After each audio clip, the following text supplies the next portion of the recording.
నమస్తే గోసుకుమరి చంద్రబాబు నాయుడు గారు ఒక షాకింగ్ నిర్ణయం తీసుకున్నారనే చెప్పాలి. ఈ సిలిండర్లకు సంబంధించి సంక్షేమ పథకాలకు సంబంధించి. ఇప్పుడు మామూలుగా వైసీపీ పార్టీ వాళ్ళు చెప్పేది ఏంటంటే చంద్రబాబు నాయుడు గారు అంటే ఇప్పుడు ఉన్న కుటుంబ ప్రభుత్వం సంక్షేమాలను గాలికి వదిలేసింది, ప్రజలకు అన్యాయం చేస్తుంది, ఇచ్చిన మాట నిలబెట్టుకోలేదు అనేటువంటి విధంగా వాళ్ళు మాట్లాడుతున్నారు. Okay, right. కానీ ఇప్పుడు రాష్ట్రంలో ఉన్నటువంటి పరిస్థితి ఖచ్చితంగా యువత అర్థం చేసుకోవాలి.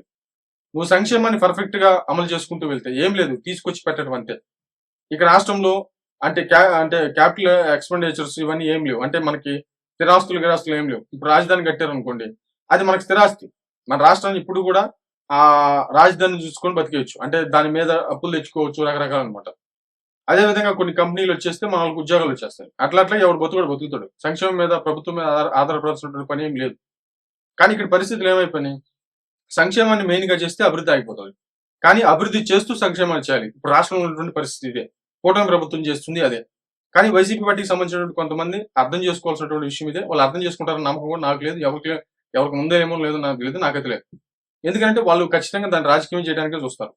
కానీ రాష్ట్రంలో ఉన్నటువంటి పరిస్థితి అది. ఈ టైంలో ఇప్పుడు ఉచితంగా సిలిండర్స్ ఇస్తామని చెప్పారు కదా! దీపం పథకం కింద. ఇవేంటనంటే కొంత కాంట్రోవర్షియల్‌కి వెళ్తున్నటువంటి పరిస్థితులైతే ఉన్నాయి. కొంతమందికి అందుతున్నాయి, కొంతమందికి అందట్లేదు. దీని మీద ఒక రకంగా చెప్పాలంటే ఇంట్రెస్ట్ పోతుంది. మామూలుగా మేమైనా గ్యాస్ తెచ్చుకుంటున్నాం గదా! మామూలుగా గ్యాస్ తెచ్చుకున్నాం. ఆ డబ్బులు వస్తున్నాయో రావట్లేదో ఎవడికి తెలవదు. దానికి ఒక అప్లై చేయటం లేదు. ఏం లేదు టోటల్‌గా.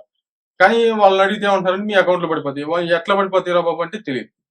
మరి ఏమైనా గాని దానికి ఒక క్లారిటీ గాని, ఒక పద్ధతి గాని, పాడు గాని ఏమి లేదు. కాబట్టి దీన్ని కొంచెం సెటరేట్ చేసి 3 నెలలకోసారి కాకుండా, సంవత్సరానికి 3 కాకుండా, సంవత్సరానికి 3 సిలిండర్లు ఇస్తా ఉన్నారు కదా! ఆ 3కి సంబంధించిన డబ్బులు ఒకేసారి అకౌంట్‌లో ఏసేసేటట్టు. ఏసేస్తే ఇక వాళ్ళే ఆ 3 సిలిండర్లు తీసుకుంటారనేటువంటి విధంగా ఒక సంచలనమైనటువంటి నిర్ణయం తీసుకున్నారు. అదేవిధంగా ఆగస్టులో ఉచిత బస్సు అనేటువంటి విధంగా ఖచ్చితంగా చేస్తా ఉన్నారు.